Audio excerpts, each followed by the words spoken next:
অনেকে আছে অতীতের কষ্ট ভুলতে চায় না, ভুলতে পারে না। কেউ আপনারে ধমকি দিছিল, কেউ আপনার সাথে খারাপ আচরণ করছিল, কেউ আপনারে গালি দিছিল, অনেকে এটারে পেলে পুষে অন্তরে বড় করে রাখে, আছে না নাই?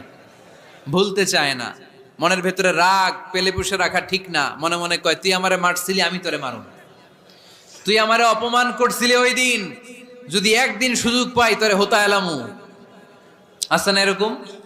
সেই ২০ বছর আগে আপনার এসে অপমান করছে, ওইটারে পেলে পুষে আপনি অন্তরে নিয়ে বয়ে বেড়াচ্ছেন।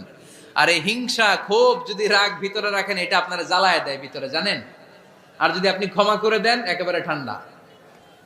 জানেন এই ফর্মুলা আপনারা? এজন্য রাগ, ক্ষোভ, হিংসা কখনো অন্তরে পুষে রাখতে নাই। মা যাদাল্লাহু আবদান বিআফওয়িন ইল্লা ইজ্জান। কোন বান্দা যদি তার অন্য কোনো ভাইকে ক্ষমা করে দেয়, আল্লাহ তাআলা ওই ক্ষমাকারীর সম্মান আর মর্যাদাকে বাড়িয়ে দেয়।